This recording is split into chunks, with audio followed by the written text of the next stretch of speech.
Dans les archives judiciaires du comté de Saint-Landry, en Louisiane, 3 certificats de décès datés de l'automne 1923 portent une mention identique sous la rubrique « Circonstances du décès ». Automutilation volontaire suivie d'hémorragie fatale. Les 3 hommes, tous membres actifs du clan local, se sont infligés des blessures mortelles dans un intervalle de 10 jours, sans explication apparente, sans témoin direct et sans qu'aucun lien rationnel ne soit établi entre eux, si ce n'est un nom murmuré dans les ruelles sombres d'Opelousas, Célestine Doucet. Avant de plonger dans cette histoire qui a hanté la Louisiane pendant des décennies, je vous invite à vous abonner à cette chaîne et à laisser un commentaire en indiquant de quelle ville vous nous écoutez. Cela aide énormément à faire connaître ces récits oubliés.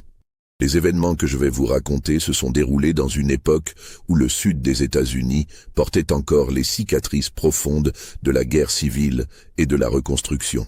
Une période où la violence raciale était aussi ordinaire que la pluie d'été, où le Ku Klux Klan régnait en maître dans certaines communautés rurales, et où la justice officielle fermait souvent les yeux sur les crimes commis au nom de la suprématie blanche. Mais ce récit ne parle pas seulement de haine et de terreur. Il parle aussi de quelque chose de plus profond, de plus ancien, de plus troublant encore. La question de savoir jusqu'où un être humain peut aller lorsqu'il est poussé dans ses derniers retranchements, et ce qui arrive lorsque la peur change de camp. Opelousas, une petite ville de Louisiane située à quelques 150 km à l'ouest de la Nouvelle-Orléans, n'était en 1923 qu'un point sur la carte pour la plupart des Américains. Pourtant, pour ceux qui y vivaient, c'était un monde en soi, avec ses hiérarchies invisibles, ses codes non écrits, ses silences convenus. La ville s'étendait autour d'un centre-ville modeste où se côtoyaient quelques commerces, une banque, un bureau de poste, un tribunal de comté et 2 églises, une baptiste pour les Blancs, une autre pour les Noirs, située de l'autre côté de la voie ferrée qui divisait la communauté aussi sûrement qu'un mur de pierre. La campagne environnante était un patchwork de champs de coton, de plantations de canne à sucre et de marécages, où la végétation luxuriante semblait vouloir reprendre ses droits sur tout ce que l'homme avait construit. Les routes n'étaient souvent que des chemins de terre rouge qui devenaient impraticables dès les premières pluies. Les nuits sans lune, l'obscurité était si dense qu'on ne voyait pas sa propre main tendue devant soi. C'était un endroit où le passé semblait toujours présent, où les vieilles rancœurs ne mouraient jamais vraiment, où chaque famille gardait ses secrets comme on garde des bijoux précieux. La population était divisée en 3 groupes principaux. Les Blancs d'origine anglo-saxonne, qui possédaient la plupart des terres et contrôlèrent le commerce. Les descendants d'esclaves affranchis, qui constituaient la main-d'œuvre agricole et vivaient dans des conditions à peine meilleures que celles de leurs ancêtres. Et enfin, les créoles, cette population métissée issue du mélange entre Français, Espagnols, Africains et Amérindiens qui occupait une position ambiguë dans la structure sociale rigide du Sud. Célestine Doucet appartenait à cette dernière catégorie. Elle vivait dans une petite maison en bois située à la limite du quartier noir, non loin du bayou, qui serpentait paresseusement à travers la campagne. Sa demeure était reconnaissable de loin grâce à son jardin inhabituellement luxuriant, où poussaient des herbes médicinales, des fleurs aux couleurs vives et des plantes que personne d'autre dans la région ne semblait cultiver. Des bouteilles bleues pendaient aux branches d'un chêne centenaire devant sa maison. Une vieille tradition créole, censée capturer les mauvais esprits, disaient certains, ou simplement un ornement décoratif, selon d'autres. Célestine était une femme d'une 40aine d'années, grande et mince, au teint cuivré et aux yeux d'un marron si profond qu'il semblait noir. Elle portait toujours un foulard coloré noué autour de la tête, à la manière des femmes créoles, et ses robes simples mais impeccablement propres la faisaient remarquer dans une communauté où la plupart des gens portaient des vêtements usés jusqu'à la corde. Elle parlait le français créole avec les anciens, l'anglais avec les plus jeunes, et possédait une dignité naturelle qui irritait profondément certains blancs habitués à la déférence servile. Elle vivait seule depuis la mort de son mari, Armand, survenu 7 ans plus tôt dans des circonstances qui avaient laissé des questions sans réponse. Armand travaillait comme forgeron et avait été retrouvé pendu dans sa propre forge, la corde attachée à une poutre maîtresse. Le shérif de l'époque avait conclu à un suicide, malgré les protestations de Célestine qui affirmait que son mari n'avait aucune raison de mettre fin à ses jours et que quelque chose dans la scène ne collait pas. Les mains d'Armand portaient des marques de corde, comme s'il avait essayé de se libérer. Et ses pieds touchaient presque le sol, ce qui rendait la pendaison techniquement difficile à réaliser seul. Mais dans la Louisiane de 1916, remettre en question les conclusions officielles concernant la mort d'un homme noir ou créole était un exercice futile, voire dangereux. L'affaire avait été classée, et Célestine s'était retrouvée veuve, sans enfant, obligée de subvenir à ses besoins par ses propres moyens. Elle s'était tournée vers ce qu'elle savait faire, soigner. Depuis son plus jeune âge, elle avait appris de sa grand-mère l'art de reconnaître les plantes médicinales, de préparer des tisanes, des cataplasmes, des onguents. Sa grand-mère, Marie-Claire, était née esclave sur une plantation de canne à sucre, mais avait obtenu sa liberté après la guerre civile et s'était installée à Opelousas, où elle avait acquis une réputation de guérisseuse respectée. Elle connaissait les remèdes créoles, ceux hérités de l'Afrique et ceux empruntés aux Indiens Choctaw qui avaient autrefois habité ces terres. Elle avait transmis tout ce savoir à Célestine, ainsi qu'une compréhension profonde de la psychologie humaine et de la manière dont la foi et la suggestion pouvaient parfois accomplir ce que la médecine conventionnelle ne parvenait pas à faire. Après la mort d'Armand, Célestine avait donc commencé à recevoir des patients dans sa petite maison. Au début, c'était surtout des femmes noires ou créoles qui venaient la consulter pour des problèmes que le médecin blanc de la ville ne prenait pas au sérieux ou ne pouvait pas traiter. Douleurs menstruelles, difficultés à concevoir, enfants agités, maux de tête chroniques, rhumatisme. Célestine leur donnait des tisanes, des conseils, parfois simplement une oreille attentive. Elle ne demandait jamais d'argent directement, acceptant ce qu'on lui offrait.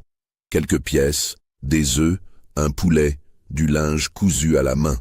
Avec le temps, sa réputation s'était étendue. On murmurait qu'elle avait aidé la femme du boucher à tomber enceinte après 10 ans de stérilité, qu'elle avait guéri le fils du pasteur Baptiste Noir d'une fièvre que le médecin avait jugée mortelle, qu'elle savait voir des choses que les autres ne voyaient pas, comprendre des situations que les autres ne comprenaient pas. Certains commençaient à utiliser un autre mot pour la décrire, traiteur, dans le dialecte créole local, ce qui signifiait à la fois guérisseur et quelqu'un qui connaît les secrets cachés de la nature et de l'âme humaine. Mais avec la notoriété venait aussi la méfiance.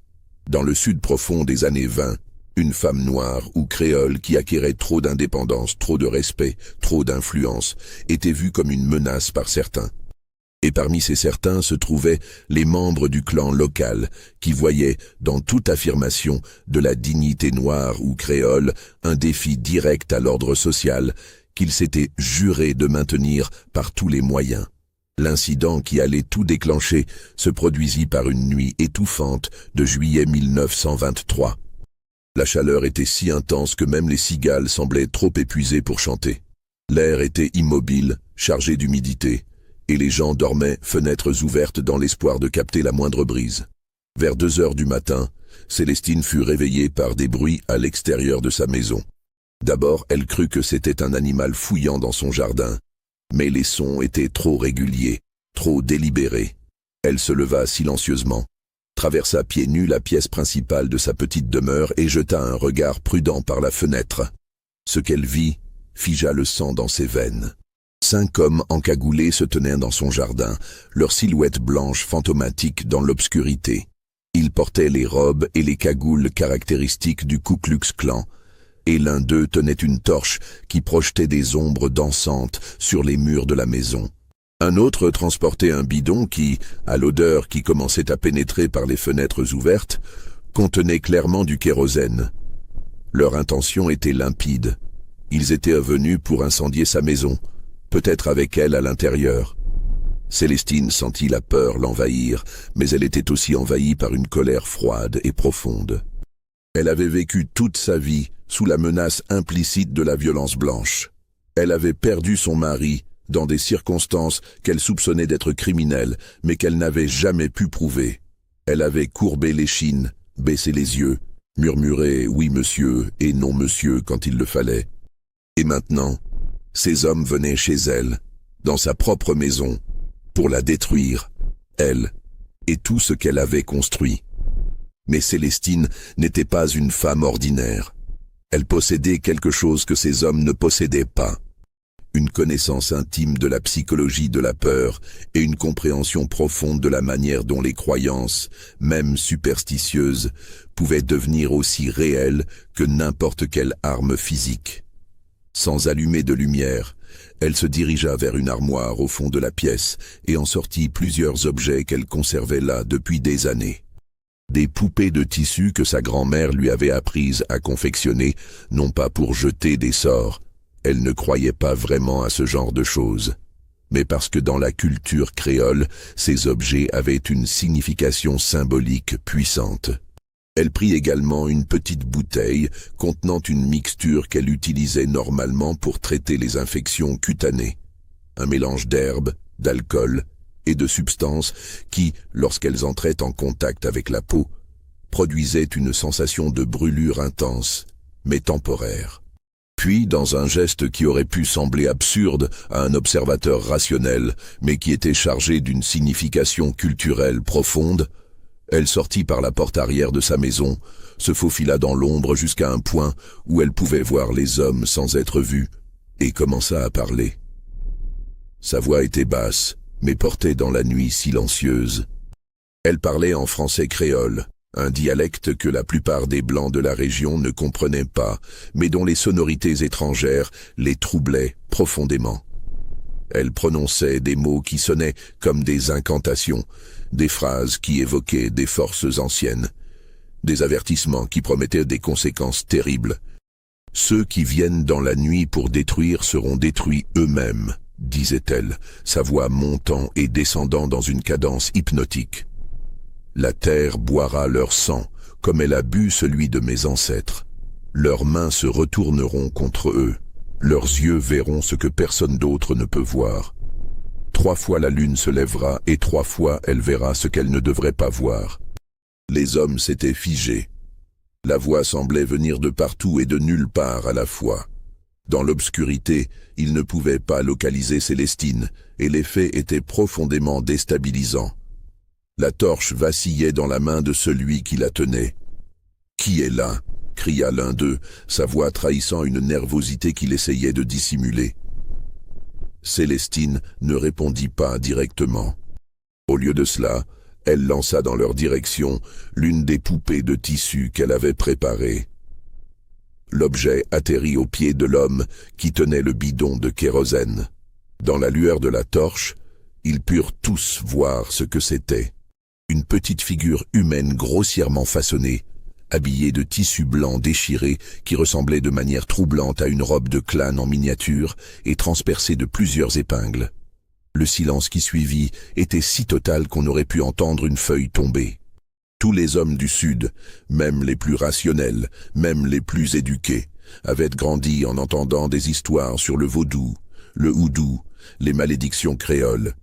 La plupart n'y croyaient pas vraiment, mais dans l'obscurité étouffante de cette nuit de juillet, face à cette voix désincarnée et à cette poupée sinistre, même les sceptiques les plus convaincus sentaient un frisson glacé descendre le long de leur colonne vertébrale.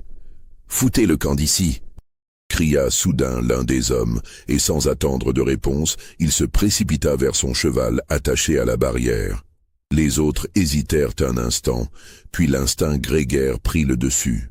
En quelques secondes, tous les 5 étaient en selle et s'éloignaient au galop dans la nuit, le bidon de kérosène renversé dans le jardin de Célestine, la torche abandonnée et s'éteignant lentement dans la poussière. Célestine sortit de l'ombre et regarda les silhouettes disparaître dans l'obscurité. Elle tremblait de tous ses membres, non pas de peur maintenant, mais d'adrénaline et de quelque chose qui ressemblait à du triomphe. Elle avait gagné cette manche. Mais elle savait aussi, avec une certitude profonde et troublante, que ce n'était pas terminé. Les hommes du clan ne pardonnaient jamais une humiliation, et elle venait de les humilier de la pire manière possible, en jouant sur leur propre superstition, en retournant leur peur contre eux. Ce qu'elle ne pouvait pas savoir, ce qu'elle ne pouvait pas prévoir, c'est que ce geste de défense désespéré allait déclencher une série d'événements si étranges, si troublants, que des décennies plus tard, les gens en parleraient encore à voix basse, se demandant si ce qui s'était passé avait une explication rationnelle ou si Célestine Doucet possédait vraiment des pouvoirs qui dépassaient l'entendement humain. Les jours qui suivirent cette nuit de juillet furent tendus mais étrangement calmes. Célestine s'attendait à des représailles immédiates, mais rien ne se produisit. La vie à Opelousas continuait son cours ordinaire. Les gens travaillaient aux champs, les commerçants ouvraient leurs boutiques, les enfants jouaient dans les rues poussiéreuses. En surface, tout semblait normal. Mais sous cette normalité apparente, quelque chose avait changé. Célestine le sentait dans la manière dont certains blancs la regardaient maintenant quand elle traversait la ville pour acheter des provisions. Il y avait de la curiosité dans leurs yeux, mais aussi quelque chose de plus sombre, de la peur peut-être, ou du ressentiment, ou les deux à la fois. Les femmes noires et créoles qui venaient la consulter lui racontaient des bribes de conversation qu'elles avaient surprises, des rumeurs qui circulaient. On disait que Célestine Doucet était une sorcière vaudou, qu'elle pouvait jeter des sorts, qu'elle avait chassé 5 hommes du clan en une seule nuit par la seule force de ses malédictions. Les détails de l'histoire s'amplifiaient à chaque retransmission. Certains disaient qu'elle avait fait apparaître un serpent géant, d'autres qu'elle s'était transformée en corbeau, d'autres encore qu'elle avait fait pleuvoir du feu du ciel. Célestine écoutait ces récits avec un mélange d'amusement et d'inquiétude. Elle savait exactement ce qui s'était passé cette nuit-là, et il n'y avait rien de surnaturel là-dedans. Elle avait simplement utilisé la psychologie, le théâtre et la connaissance qu'elle avait des superstitions locales.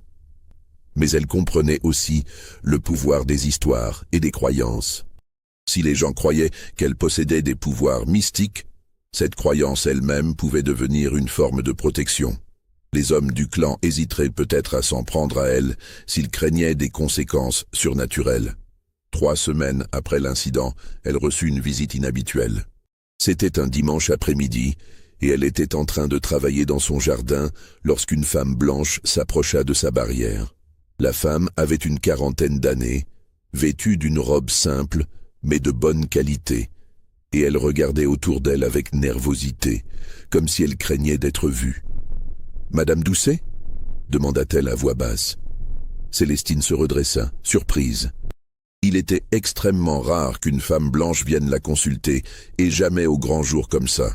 « Oui, c'est moi », répondit-elle prudemment. « Je m'appelle Eleanor Gaskin.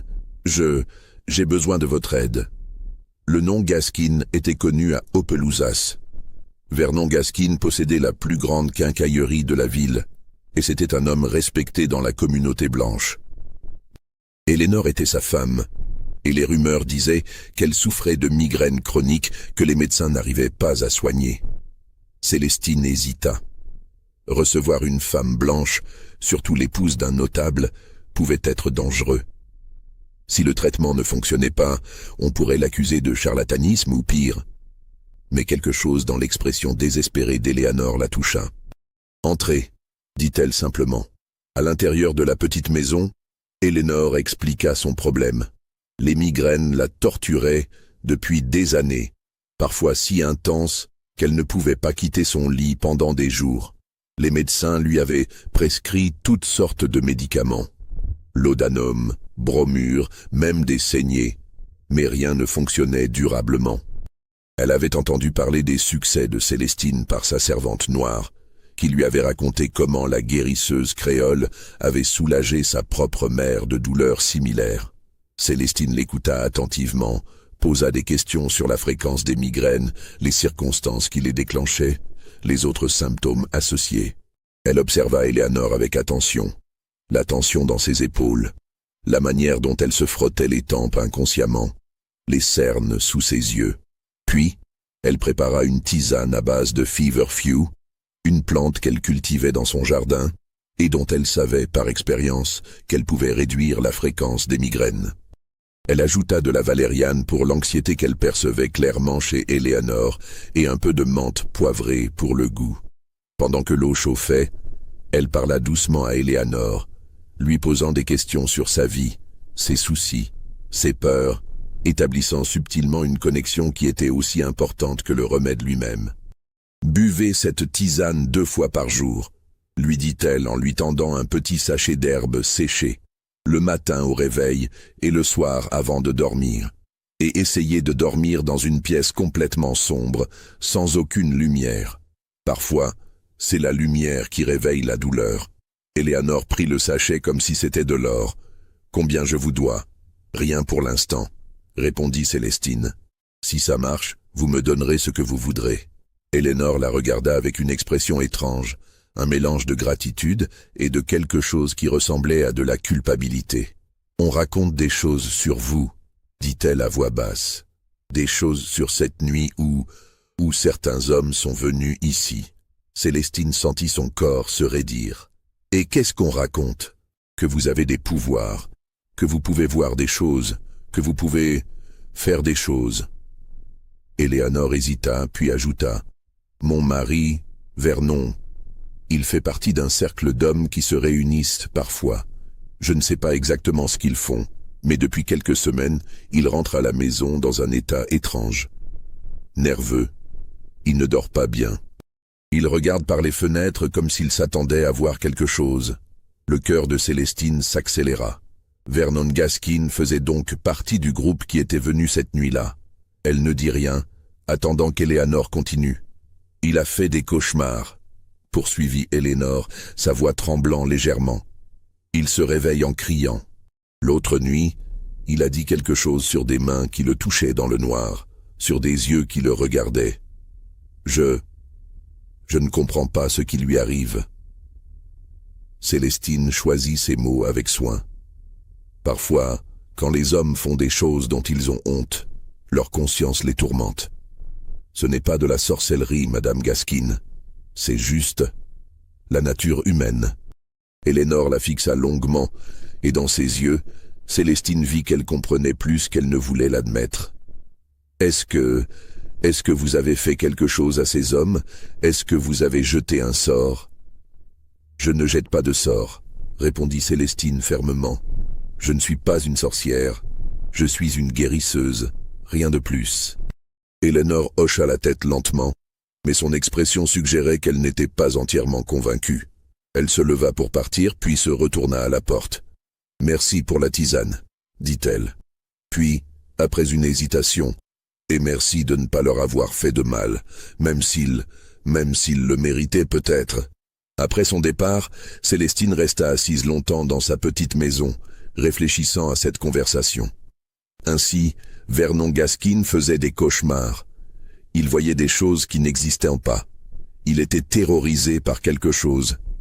Mais Célestine n'avait rien fait d'autre que de parler dans l'obscurité et de lancer une poupée de tissu. Comment cela pouvait-il produire un tel effet? Elle se rappela ce que sa grand-mère lui avait dit autrefois. La peur est l'arme la plus puissante qui existe. Elle peut détruire un homme plus sûrement que n'importe quel poison. Et la peur qu'on se fait à soi-même est la plus mortelle de toutes. Était-ce ce qui arrivait à Vernon Gaskin? Est-ce que sa propre culpabilité, sa propre peur, sa propre croyance dans le pouvoir des malédictions créoles était en train de le détruire de l'intérieur? Célestine ne savait pas, mais elle allait bientôt découvrir que Vernon Gaskin n'était pas le seul à souffrir d'effets psychologiques étranges. Si cette histoire vous donne des frissons, n'hésitez pas à laisser un like et à commenter ce que vous pensez qu'il s'est réellement passé cette nuit-là. Vos réactions nous aident à continuer à partager ces récits oubliés. Au cours des semaines suivantes, Célestine remarqua des changements subtils dans l'atmosphère de la ville. Il y avait une tension dans l'air, une nervosité collective qui ne correspondait à aucun événement particulier. Les gens parlaient à voix basse dans les coins, les regards étaient plus furtifs, et il y avait ce sentiment indéfinissable qu'attendent ceux qui savent qu'un orage approche sans pouvoir dire exactement quand il éclatera. Les rumeurs continuaient à circuler, de plus en plus extravagantes. On disait maintenant que Célestine pouvait faire apparaître des visions, qu'elle connaissait des secrets que personne ne lui avait révélés, qu'elle pouvait lire dans les pensées. Chaque coïncidence, chaque événement inhabituel, était attribué à ses supposés pouvoirs mystiques. Quand le chien de la famille Hartley mourut subitement, probablement empoisonné par de la mort au rat, une mort malheureusement courante pour les animaux à l'époque, certains murmurèrent que c'était la vengeance de Célestine parce que John Hartley l'avait regardé de travers au marché. Quand la grange de Thomas Wilcox brûla après avoir été frappée par la foudre pendant un orage, un incident qui n'avait rien d'extraordinaire dans cette région où les tempêtes d'été étaient violentes, on l'attribua à une malédiction. Célestine observait tout cela avec un mélange de fascination et d'inquiétude croissante. Elle n'avait rien fait pour encourager ces rumeurs, mais elle ne pouvait pas non plus les arrêter. Et, d'une certaine manière, elle devait admettre qu'elle lui procurait une forme de protection. Les gens la craignaient maintenant, et la peur était un bouclier plus efficace que n'importe quelle loi ou autorité officielle. Mais tout changea le premier dimanche de septembre. Ce matin-là, les fidèles de l'église baptiste se rassemblaient pour le service du dimanche lorsque quelqu'un remarqua que Vernon Gaskin n'était pas présent.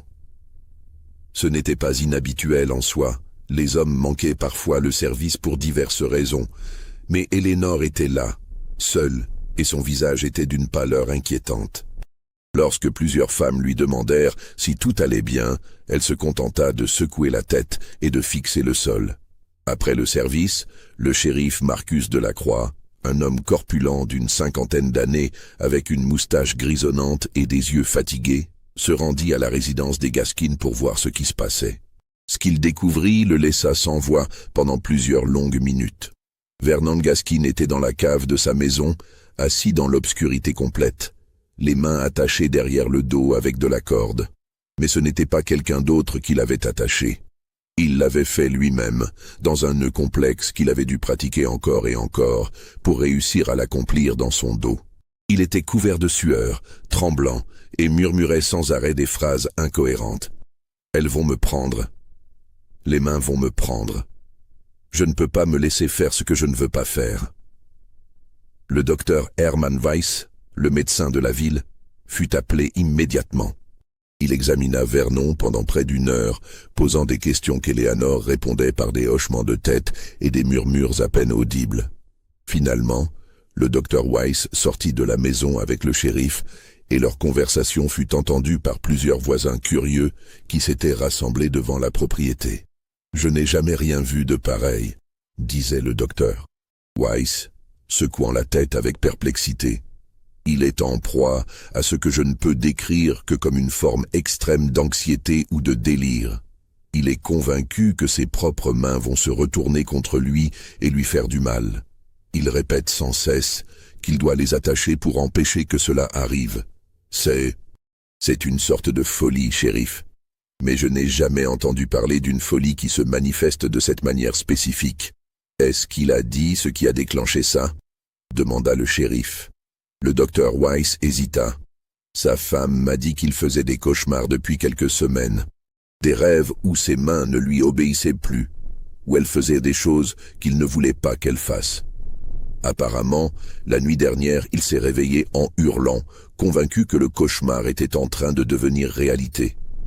Il s'est enfui dans la cave et s'est attaché les mains. Eleanor l'a trouvé ce matin. Le shérif fronça les sourcils. Vous avez dit qu'il faisait des cauchemars depuis quelques semaines. Ça a commencé quand, exactement ? Le docteur Weiss consulta ses notes. D'après sa femme, ça a commencé vers la fin juillet. Le 28 juillet précisément. Le shérif devint très pâle.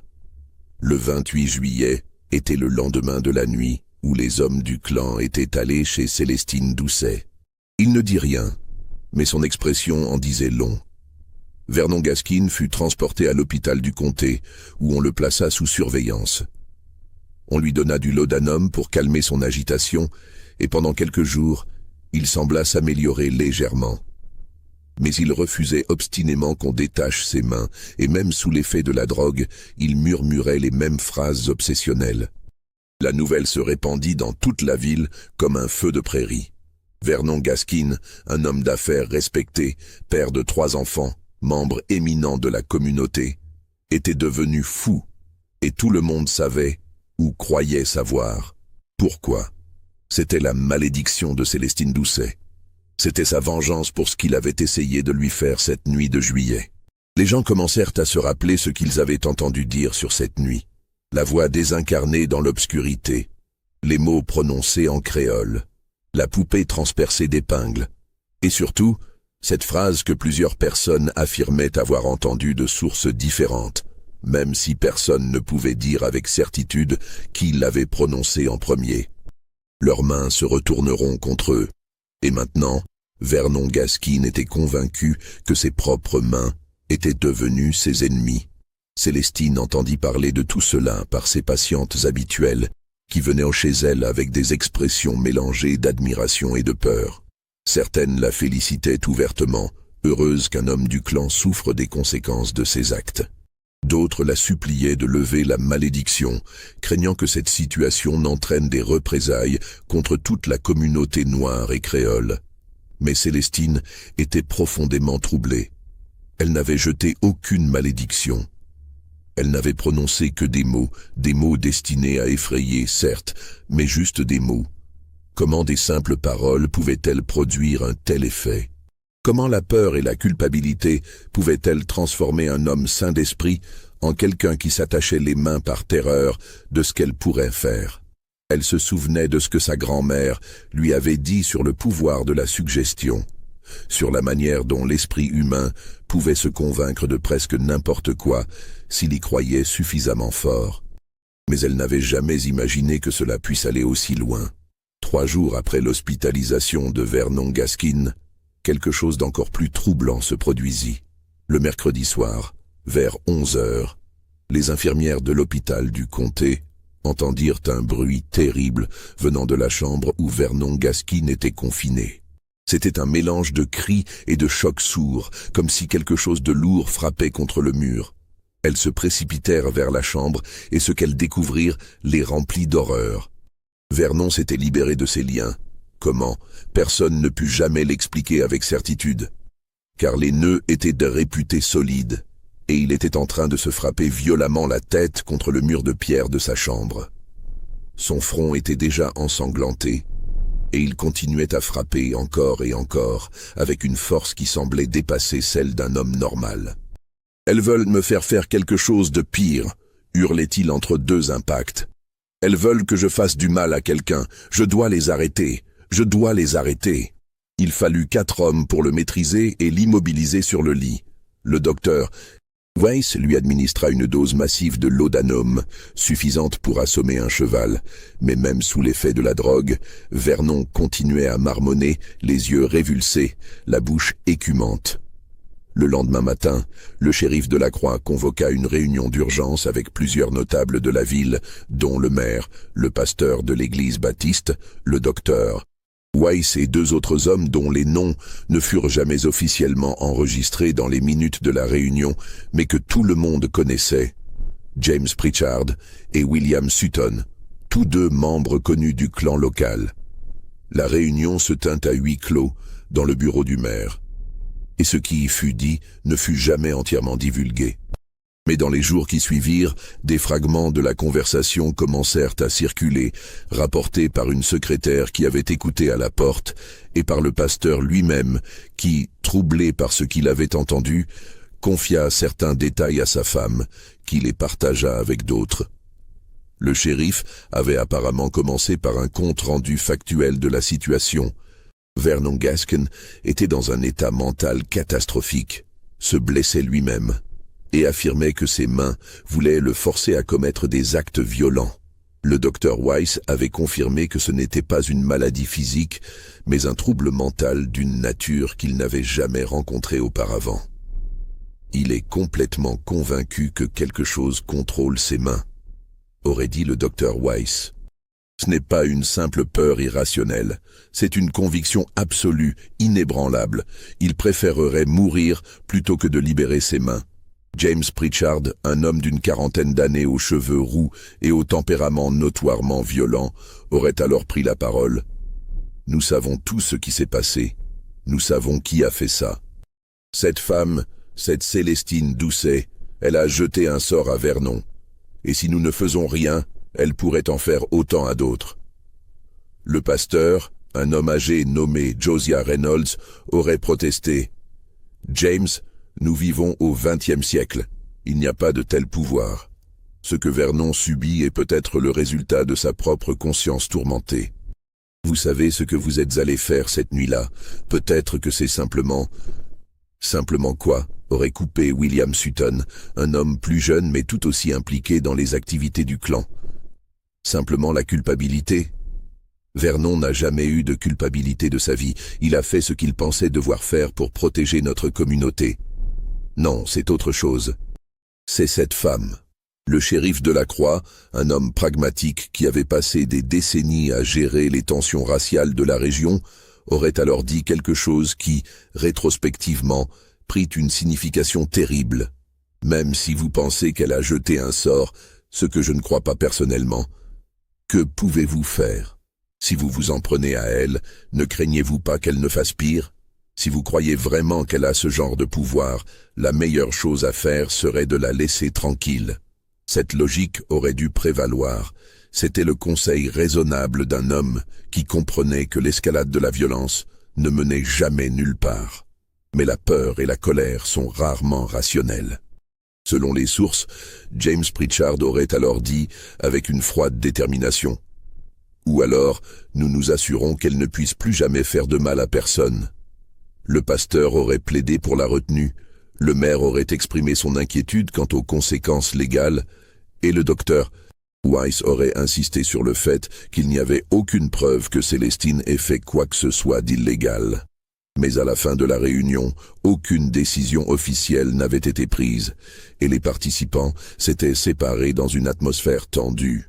Pourtant, quelque chose avait changé.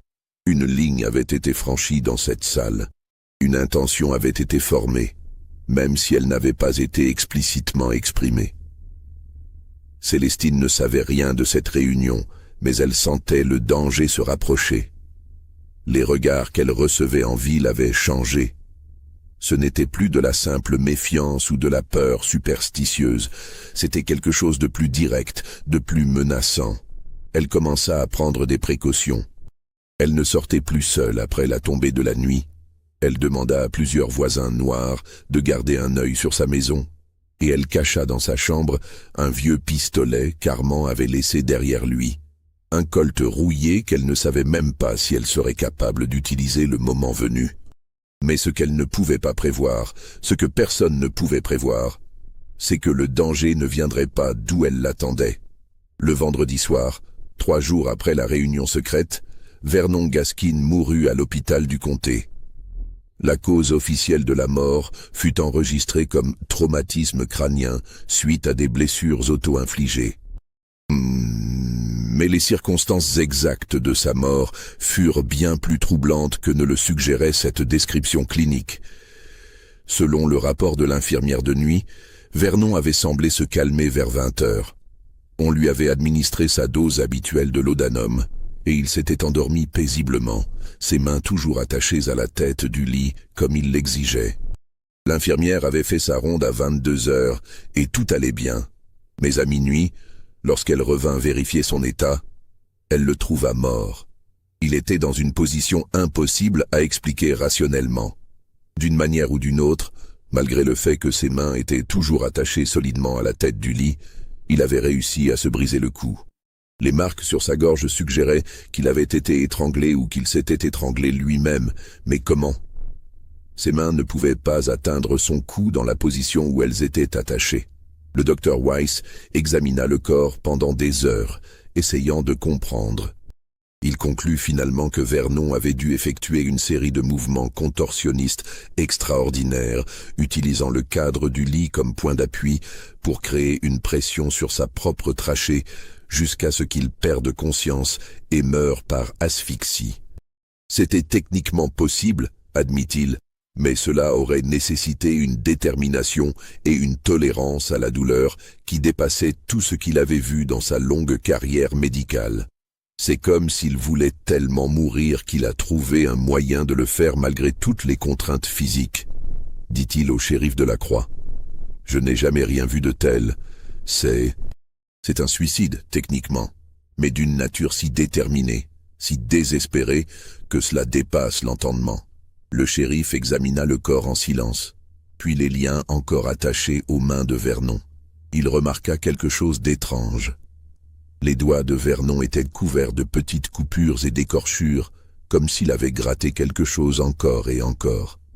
Sur le mur près de son lit, à peine visible dans la pénombre, on pouvait distinguer de faibles marques de griffures. « Qu'est-ce qu'il a écrit » demanda le shérif.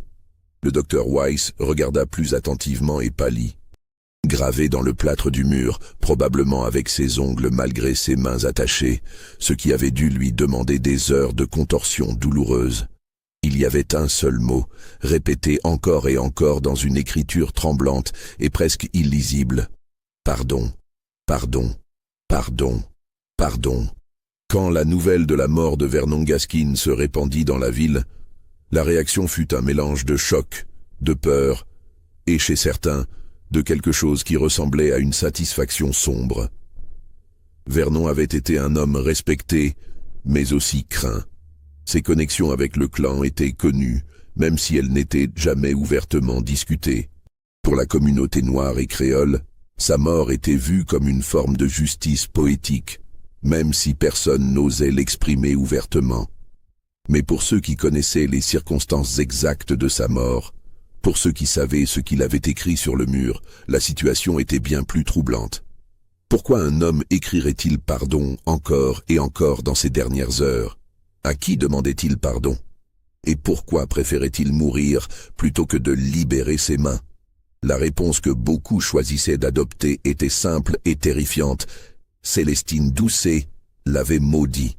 Elle avait dit que leurs mains se retourneraient contre eux, et c'est exactement ce qui s'était passé. Vernon avait tellement peur de ce que ses mains pourraient en faire qu'il avait préféré mourir plutôt que de les libérer. Et maintenant, il était mort, ses doigts ayant griffé un message de repentir dans ses derniers moments de conscience. L'enterrement de Vernon Gaskin eut lieu le lundi suivant.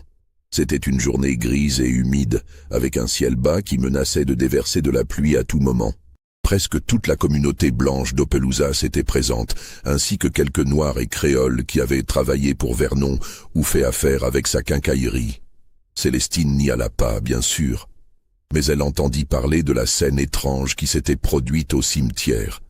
Pendant que le pasteur Reynolds lisait les prières habituelles, Eleanor Gaskin était restée silencieuse, le visage caché derrière un voile noir. Mais au moment où le cercueil fut descendu dans la fosse, elle s'était soudain mise à parler, sa voix portant dans le silence du cimetière. « Il n'était pas un mauvais homme », aurait-elle dit, ses mots semblant s'adresser autant à elle-même qu'aux personnes présentes. Il pensait faire ce qui était juste. Il pensait protéger sa famille, sa communauté. Mais il avait tort. Il avait tort. Et maintenant il a payé le prix. Puis elle s'était tournée vers les hommes rassemblés, et plusieurs témoins affirmèrent qu'elle avait regardé spécifiquement James Pritchard et William Sutton, et avait dit quelque chose qui glaça le sang de tous ceux qui l'entendirent. « Si vous avez le moindre bon sens, vous laisserez cette femme tranquille, parce que ce qui est arrivé à mon mari, ce n'était peut-être que le début. » Puis elle s'était éloignée, laissant derrière elle un silence stupéfait. Ce soir-là, alors que Célestine préparait une tisane dans sa cuisine, quelqu'un frappa à sa porte. C'était une heure tardive pour une visite, et elle hésita avant d'ouvrir. Mais quand elle regarda par la fenêtre, elle reconnut la silhouette d'Eleanor Gaskin. Elle ouvrit prudemment. Eleanor se tenait sur le seuil, toujours vêtue de ses vêtements de deuil, le visage pâle mais composé. « Je sais que c'est inapproprié de venir si tard, » dit Eleanor sans préambule. Mais je devais vous voir. Célestine l'invita à entrer. Elles s'assirent face à face dans la petite pièce principale, une lampe à pétrole projetant des ombres dansantes sur les murs. « La tisane que vous m'avez donnée, » commença Eleanor. « Elle a fonctionné, les migraines ont presque disparu. Je voulais vous remercier. » Elle posa une enveloppe sur la table. Célestine pouvait voir qu'elle contenait de l'argent, probablement plus que ce qu'elle demandait habituellement. « Je ne suis pas venu pour vous accuser. » Continua Eleanor, sa voix tremblant légèrement. Je sais ce que les gens disent, qu'il s'agit d'une malédiction, que vous avez utilisé le vaudou, toutes ces absurdités, mais je ne crois pas à ces choses. Elle s'arrêta, se mordit la lèvre, puis continua. Vernon, mon mari, il était un homme compliqué. Il croyait faire ce qui était bien, mais il avait des côtés sombres. Il faisait partie d'un groupe d'hommes qui faisaient des choses terribles. Des choses dont j'ai appris l'existence au fil des années et que j'ai choisi d'ignorer parce que c'était plus facile. Parce que j'avais peur. Elle leva les yeux vers Célestine. Il est venu chez vous cette nuit-là. Je le sais maintenant. Lui et 4 autres hommes. Il voulait brûler votre maison. Et vous les avez effrayés d'une manière ou d'une autre. Je ne sais pas comment. Mais depuis cette nuit, Vernon n'a plus jamais été le même. Ce n'était pas une malédiction, dit doucement Célestine. C'était juste de la peur, termina Eleanor. Je sais, la peur de ce qu'il avait failli faire, la peur de ce que cela faisait de lui, la peur que ses propres mains, qui avaient failli détruire votre vie, puissent faire encore pire. Et cette peur l'a détruit. Elle se leva, s'apprêtant à partir, puis se retourna une dernière fois. Il y avait 4 autres hommes avec lui cette nuit-là, dit-elle. William Sutton, James Pritchard et 2 autres dont je ne connais pas les noms. Faites attention, Madame Doucet, parce que j'ai vu leur visage aujourd'hui à l'enterrement, et ils ont peur, eux aussi. Et les hommes effrayés sont les plus dangereux. Après son départ, Célestine resta éveillée longtemps, fixant la flamme de la lampe. Elle pensait à Vernon Gaskin, griffant pardon sur un mur d'hôpital dans ses derniers moments. Elle pensait à Eleanor, une femme qui avait choisi le silence pendant des années et qui, maintenant, face à la mort de son mari, trouvait finalement la force de parler. Et elle pensait aux 3 autres hommes, William Sutton, James Pritchard et les 2 inconnus, et à ce qu'Eleanor avait dit. Des hommes effrayés sont les plus dangereux. Célestine ne savait pas encore à quel point ces mots étaient prophétiques. Les jours qui suivirent l'enterrement de Vernon Gaskin furent étrangement calmes. Il y avait une tension sous-jacente, bien sûr, un sentiment d'attente qui imprégnait l'air comme l'humidité avant un orage. Mais rien de concret ne se produisit. La vie continuait. Les gens vaquaient à leurs occupations et superficiellement, tout semblait normal. Célestine continuait à recevoir ses patients, peut-être même plus qu'avant. Sa réputation, qu'elle le veuille ou non, s'était considérablement étendue.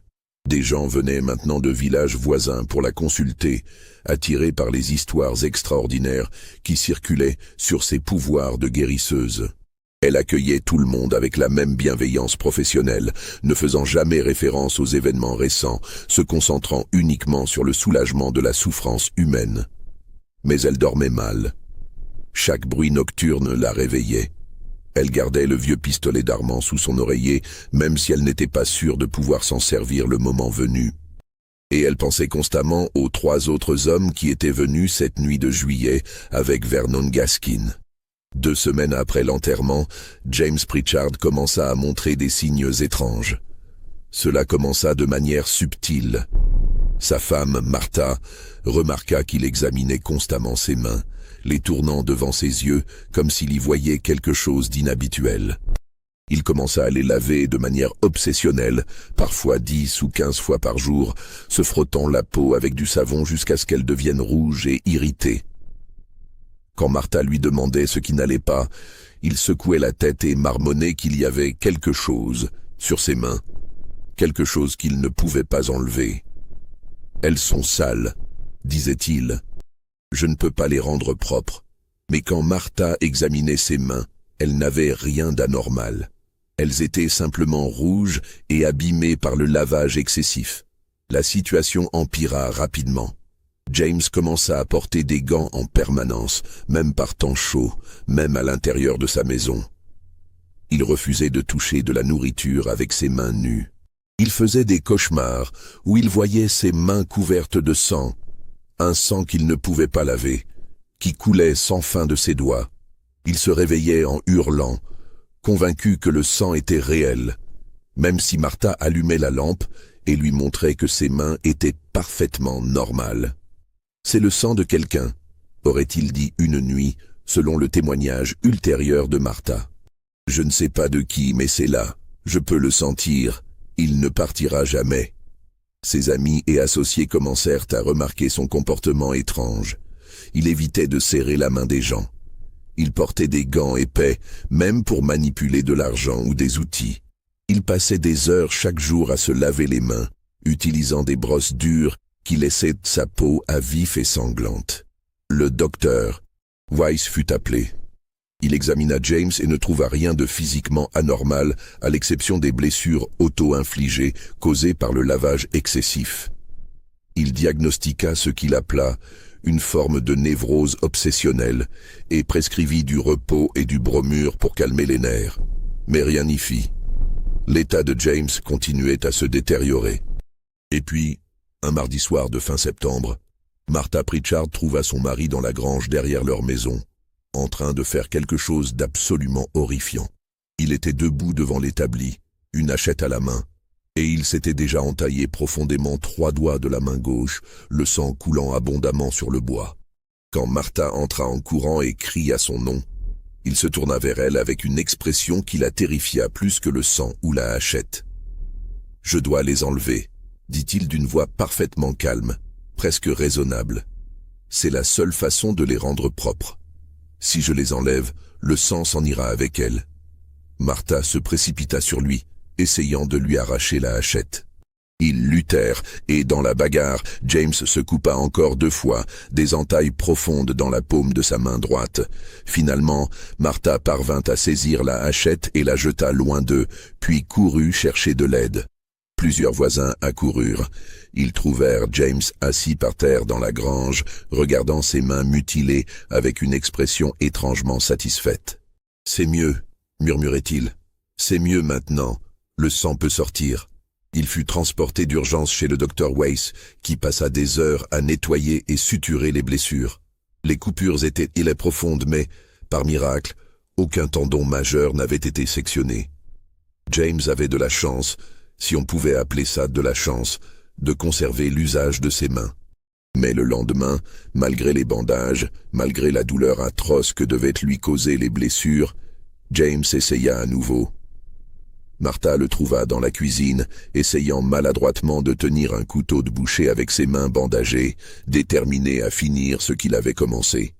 Cette fois, le docteur Weiss recommanda qu'il soit interné à l'asile d'État de Jackson, à plus de 100 kilomètres de là. C'était un établissement pour les malades mentaux, un endroit dont on ne parlait qu'à voix basse, où les gens étaient enfermés lorsqu'ils devenaient trop dangereux pour eux-mêmes ou pour les autres. Martha, désespérée et épuisée, accepta. James Pritchard fut emmené le jour même, menottes au poignet pour l'empêcher de se blesser pendant le trajet. Mais ce n'était pas encore fini. 3 jours après le départ de James pour l'asile, William Sutton commença lui aussi à manifester des comportements étranges. Au début, ce n'était pas ses mains qui le préoccupaient, c'était ses yeux. Il commença à se plaindre de voir des choses dans sa vision périphérique, des ombres qui bougeaient, des silhouettes qui disparaissaient dès qu'il tournait la tête pour les regarder directement. Sa femme, Catherine, pensait que c'était simplement la fatigue ou le stress causé par ce qui était arrivé à Vernon et James. Après tout, William avait été très proche des 2 hommes et leur destin tragique l'avait profondément affecté. Mais la situation empira. William commença à insister qu'il voyait une femme qui le suivait partout. Une femme en robe sombre avec un foulard coloré sur la tête. Elle ne disait rien, affirmait-il. Elle se contentait de le regarder avec des yeux sombres et profonds. Et où qu'il aille, quoi qu'il fasse, Elle était là, juste au bord de son champ de vision. Catherine suggéra qu'il consulte le docteur Weiss, mais William refusa catégoriquement. « Il ne peut rien faire contre ça », aurait-il dit. « C'est pas une maladie, c'est elle, c'est cette femme créole.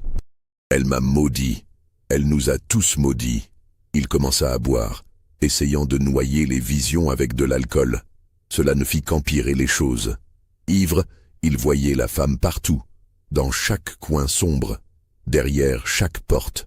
Il criait après elle, la suppliant de le laisser tranquille, promettant qu'il était désolé, qu'il ne l'avait jamais voulu de mal, que tout était un terrible malentendu. Ses voisins commencèrent à l'éviter. On le voyait marcher seul dans les rues d'Opelousas, titubant, parlant tout seul, regardant des coins vides comme s'il y avait quelqu'un. Les enfants se moquèrent de lui, jusqu'à ce que leurs parents leur ordonnent de se taire et de rentrer à la maison. Puis, une nuit d'octobre, William disparut. Catherine se réveilla vers 3 heures du matin et découvrit que son mari n'était plus dans leur lit. Elle fouilla la maison, puis le jardin, puis appela les voisins. Une équipe de recherche fut organisée, et au petit matin, on le retrouva.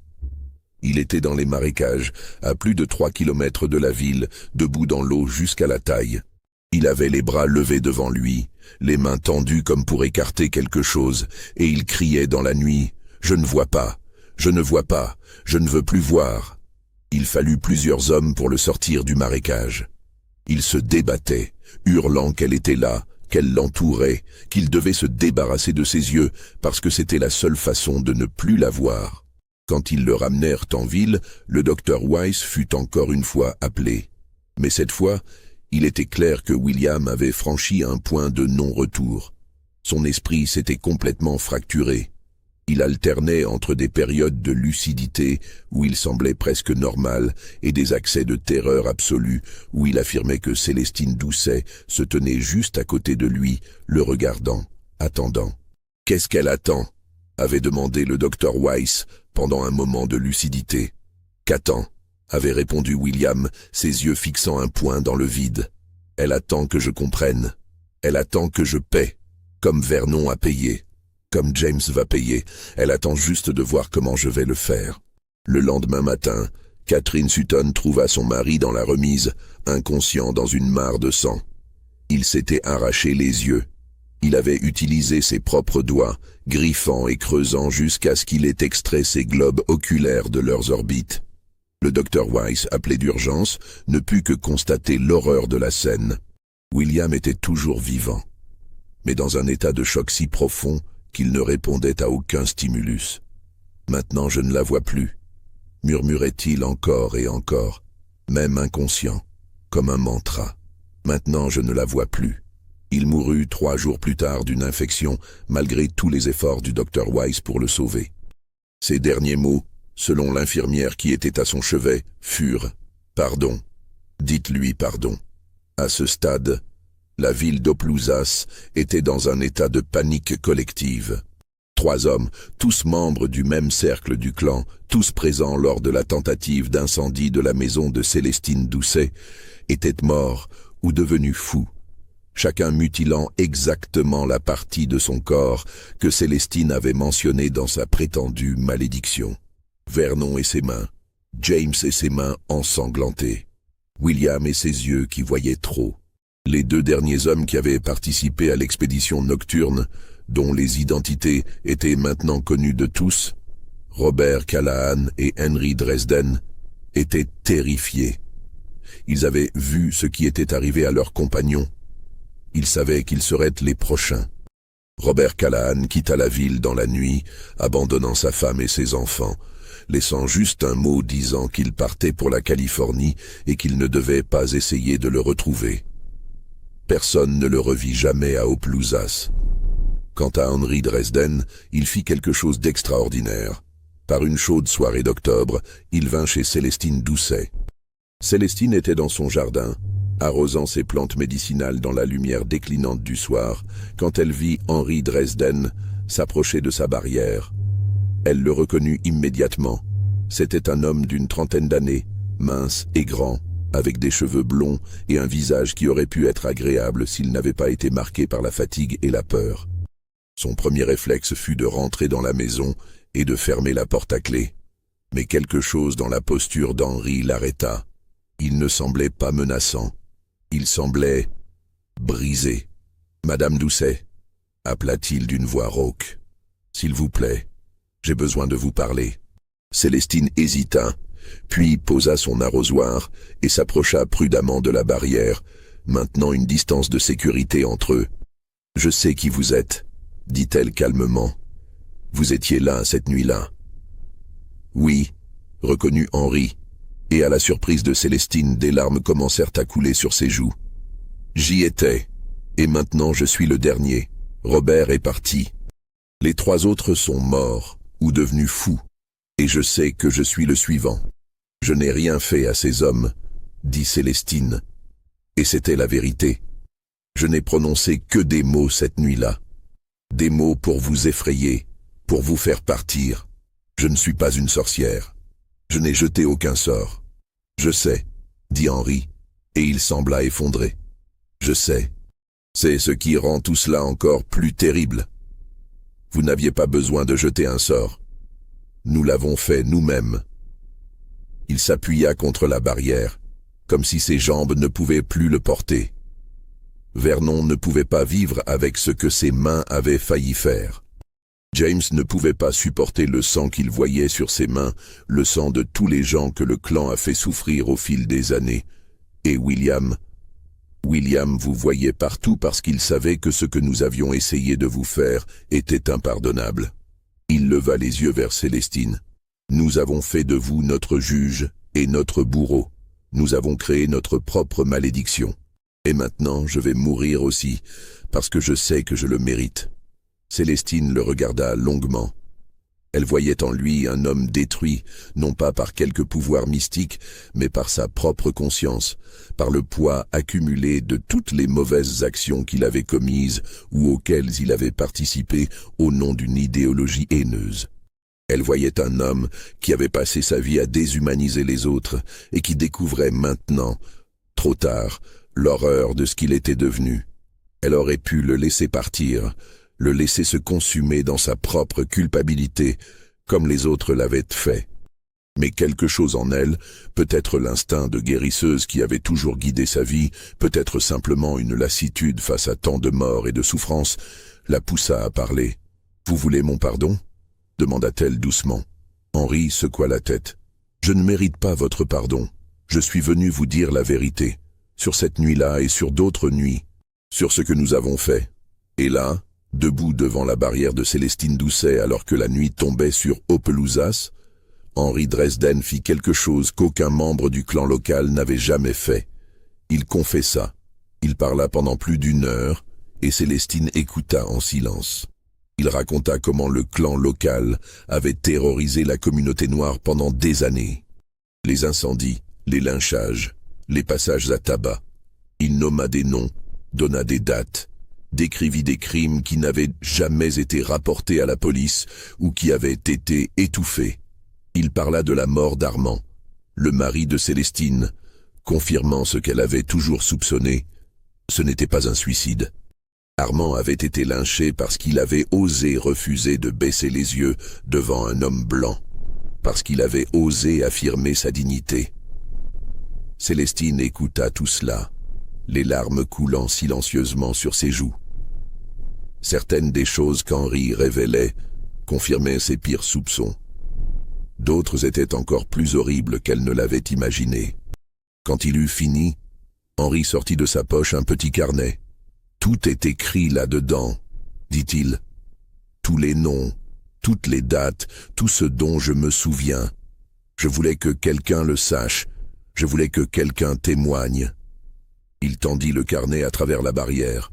Célestine le prit, ses mains tremblant légèrement. « Qu'est-ce que vous allez faire maintenant ?» demanda-t-elle. Henri haussa les épaules, un geste d'épuisement total. « Je ne sais pas. Partir peut-être. Essayer de vivre avec ce que je sais de moi-même. Attendre que ce qui doit arriver arrive. Il n'y a pas de malédiction, dit Célestine fermement. Ce qui est arrivé aux autres C'était leur propre culpabilité, leur propre peur, leur propre conscience qui les a détruits. Vous n'avez pas à suivre le même chemin. Henri la regarda avec une expression étrange, comme s'il voulait croire, mais ne pouvait pas. Peut-être, dit-il doucement. Ou peut-être que c'est exactement ce qu'une malédiction devrait être. Pas quelque chose d'extérieur qui nous est fait, mais quelque chose qui vient de l'intérieur, de ce que nous sommes vraiment. Il se détourna pour partir, puis s'arrêta. Si ça peut vous consoler, Madame Doucet, je crois que vous êtes l'une des personnes les plus puissantes que j'ai jamais rencontrées. Pas à cause de sorts ou de magie, mais parce que vous avez survécu à tout ce que nous vous avons fait, à vous et aux vôtres, et vous êtes toujours debout, toujours là, toujours en train d'aider les gens. Ça, c'est un pouvoir que nous ne pouvons pas détruire. Puis il s'éloigna dans l'obscurité grandissante, et Célestine ne le revit jamais. Les jours qui suivirent, Célestine lut et relut le carnet que Henri lui avait donné. C'était un document accablant, détaillant des années d'atrocités commises par le clan local. Elle se demanda ce qu'elle devait en faire. Le donner au shérif? Mais le shérif de la Croix, bien qu'il ne soit pas membre du clan lui-même, avait passé des décennies à fermer les yeux sur leurs activités. Le donner aux journaux? Mais dans le sud des années 20, quel journal publierait de telles accusations? Finalement, elle décida de le garder caché, en sécurité comme un témoignage pour l'avenir. Peut-être qu'un jour viendrait où ces informations pourraient être utilisées. Peut-être qu'un jour, la vérité pourrait enfin être dite sans danger. Quant à Henry Dresden, il disparut d'Opelousas quelques semaines plus tard, et comme Robert Callahan avant lui, personne ne sut jamais ce qu'il était devenu. Certains disaient qu'il était parti pour le nord, d'autres qu'il s'était engagé dans la marine marchande, d'autres encore qu'il s'était suicidé quelque part en silence, loin des regards. La vérité, c'est que personne ne savait vraiment. Les mois passèrent. L'hiver vint, puis le printemps. La vie à Opelousas reprit progressivement son cours. Les histoires sur Célestine Doucet continuaient à circuler, mais avec le temps, elles commencèrent à prendre un caractère presque mythique. On parlait d'elle comme d'une légende, de la femme qui avait défié le clan et survécu, de la guérisseuse au pouvoir mystérieux. James Pritchard mourut à l'asile de Jackson en 1926, 3 ans après son internement. D'après les rapports médicaux, il n'avait jamais retrouvé sa santé mentale. Jusqu'à la fin, il continuait à se laver compulsivement les mains, même quand elles étaient à vif et saignaient, convaincu qu'elles ne seraient jamais propres. Eleanor Gaskin vendit la quincaillerie et quitta Opelousas avec ses enfants, s'installant à la Nouvelle-Orléans, où elle commença une nouvelle vie, loin des souvenirs douloureux. Avant de partir, elle vint une dernière fois voir Célestine et lui donna une enveloppe contenant une somme d'argent considérable. « Mon mari a détruit beaucoup de choses dans sa vie, dit-elle. Au moins, son argent pourra servir à faire du bien. » Célestine utilisa cet argent pour agrandir son jardin médicinal et pour offrir ses services gratuitement aux plus pauvres de la communauté. Sa réputation de guérisseuse se renforça encore, et des gens venaient de tout l'État pour la consulter. Mais elle ne parla jamais publiquement de ce qui s'était réellement passé cette nuit de juillet 1923. Elle ne confirma jamais qu'elle avait jeté une malédiction. Mais elle ne le démentit jamais non plus. Elle comprenait que parfois, le mystère était plus protecteur que la vérité. Les années passèrent. L'influence du clan à Opelousas diminua progressivement, non pas à cause d'une seule cause, mais à cause d'une combinaison de facteurs sociaux, politiques et culturels.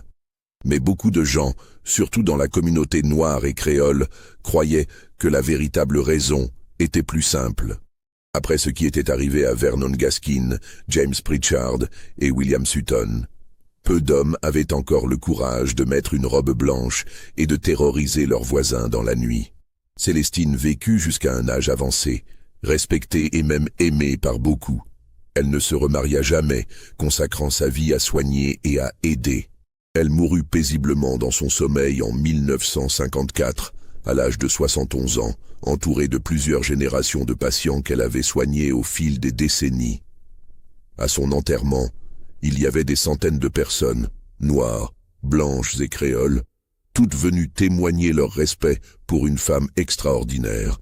Le pasteur de l'église créole qui présida la cérémonie dit quelque chose qui résonna longtemps après. Célestine Doucet était une guérisseuse de corps, mais plus encore, elle était une guérisseuse d'âme. Elle nous a montré que la vraie force ne vient pas de la violence ou de la haine, mais de la capacité à rester debout face à l'adversité, de la capacité à transformer la peur en respect, et de la capacité à répondre à la cruauté par la compassion. Mais l'histoire ne se termine pas vraiment là. Parce que des décennies plus tard, quand les enfants de Célestine Doucet, enfants spirituels, car elle n'avait jamais eu d'enfant biologique, mais avait formé toute une génération de guérisseurs et d'herboristes, nettoyèrent sa maison après sa mort, ils trouvèrent quelque chose de troublant caché sous une latte de plancher. C'était le carnet que Henri Dresden lui avait donné toutes ces années auparavant, avec une lettre écrite de la main de Célestine, datée de 1953, un an avant sa mort. La lettre expliquait en détail ce qui s'était réellement passé cette nuit de juillet 1923, comment elle avait utilisé la psychologie, la mise en scène et la connaissance des superstitions locales pour effrayer les hommes du clan. Comment elle n'avait jamais jeté de sort, jamais utilisé de magie, jamais fait rien de surnaturel. Comment toute la tragédie qui avait suivi était le résultat de la culpabilité, de la peur et de l'autosuggestion des hommes eux-mêmes. « Je veux que la vérité soit connue un jour », écrivait-elle dans cette lettre. Non pas pour diminuer ce qui s'est passé, mais pour montrer quelque chose d'important. Nous n'avons pas besoin de pouvoir surnaturel pour nous défendre. La conscience humaine est assez puissante. La culpabilité est assez puissante. La peur de nos propres actions est assez puissante. Les hommes qui ont essayé de me détruire se sont détruits eux-mêmes, non pas parce que j'avais des pouvoirs magiques, mais parce qu'ils ne pouvaient pas vivre avec ce qu'ils étaient devenus. Mais voici le détail le plus troublant de cette histoire. Quand les descendants spirituels de Célestine essayèrent de vérifier l'existence de Henri Dresden et Robert Callahan, les deux hommes qui avaient survécu et disparu, ils ne trouvèrent aucune trace d'eux dans les registres officiels. Aucun acte de naissance, aucun acte de décès, aucun enregistrement de départ de la ville, rien. C'était comme s'ils n'avaient jamais existé. Certains disent que c'est simplement dû à la mauvaise tenue des registres dans le sud rural des années 20. D'autres suggèrent que ces hommes ont peut-être utilisé de faux noms après avoir quitté Opelousas, effaçant toute trace de leur ancienne identité. D'autres encore murmurent que c'est la preuve que Célestine avait peut-être plus de pouvoir qu'elle ne voulait l'admettre, même à elle-même. Et le carnet de Henri Dresden. Quand les descendants de Célestine essayèrent de le faire examiner par des historiens, ils découvrirent que plusieurs des crimes décrits dans le carnet pouvaient être corroborés par d'autres sources historiques. Des lynchages non résolus, des incendies suspects, des disparitions mystérieuses, tout correspondait. Mais d'autres événements mentionnés dans le carnet ne pouvaient être vérifiés nulle part ailleurs. C'était comme si une partie du carnet décrivait des faits réels et une autre partie, quelque chose d'autre. Aujourd'hui, si vous visitez Opelousas en Louisiane, vous trouverez une petite plaque commémorative dans le quartier créole, marquant l'emplacement approximatif où se trouvait autrefois la maison de Célestine Doucet. La maison elle-même a disparu depuis longtemps, remplacée par un petit parc communautaire où poussent des herbes médicinales et des fleurs. Certains disent que ce sont des descendants des plantes que Célestine cultivait autrefois. Les gens du coin racontent encore l'histoire de la sorcière vaudou qui a maudit 3 membres du clan, les poussant à se mutiler avant de mourir. Mais maintenant, ils racontent aussi l'autre version de l'histoire, celle de Célestine Doucet, qui n'avait aucun pouvoir magique, mais qui a prouvé que la dignité humaine et la force morale peuvent être les armes les plus puissantes de toutes. Alors, quelle version est vraie? Était-ce vraiment une malédiction, ou était-ce simplement la conscience humaine qui a retourné ces hommes contre eux-mêmes? Vernon Gaskin est-il mort par les effets d'un sort mystique ou par sa propre culpabilité insupportable? James Pritchard a-t-il vu du sang sur ses mains à cause d'une vision surnaturelle ou parce que son esprit ne pouvait plus supporter le poids de toutes les violences auxquelles il avait participé? William Sutton voyait-il vraiment Célestine le suivre partout? Ou était-ce la projection de sa propre conscience torturée? Et Henry Dresden et Robert Callahan ont-ils vraiment existé? Ou étaient-ils des fantômes créés par la mémoire collective, des symboles de la possibilité de rédemption même pour les pires criminels? Voilà l'histoire telle qu'elle nous est parvenue à travers les décennies, transmise de bouche à oreille, documentée dans des fragments d'archives, racontée et réinventée au fil du temps. Qu'en pensez-vous? Était-ce une véritable malédiction vaudou, ou le résultat tragique de la culpabilité et de la peur? Croyez-vous que Célestine Doucet possédait vraiment des pouvoirs? Ou était-elle simplement une femme courageuse qui a su utiliser la psychologie et les croyances de son époque pour se défendre? Laissez un commentaire avec votre théorie. Abonnez-vous à la chaîne pour découvrir d'autres histoires oubliées qui flirtent avec la frontière entre le réel et l'inexplicable. Et partagez cette histoire avec ceux qui aiment les mystères qui nous font nous demander où s'arrête la réalité et où commence la légende. Parce qu'au fond, c'est peut-être la vraie question que cette histoire pose. Dans un monde où la violence et l'injustice étaient si ordinaires, où la dignité humaine était si souvent bafouée, avons-nous vraiment besoin de croire au surnaturel pour expliquer comment 3 hommes se sont autodétruits après avoir tenté de détruire une femme innocente? Ou est-ce que l'explication la plus terrifiante est aussi la plus simple, que l'horreur la plus profonde ne vient pas de malédiction ou de sort, mais de notre propre capacité à nous punir nous-mêmes pour les péchés que nous savons avoir commis? Je vous laisse méditer sur cette question. Et peut-être, la prochaine fois que vous verrez quelqu'un agir avec cruauté ou injustice, vous vous rappellerez l'histoire de Célestine Doucet et vous vous demanderez, quelle est la vraie malédiction? Celle qu'on nous jette ou celle qu'on se jette à soi-même?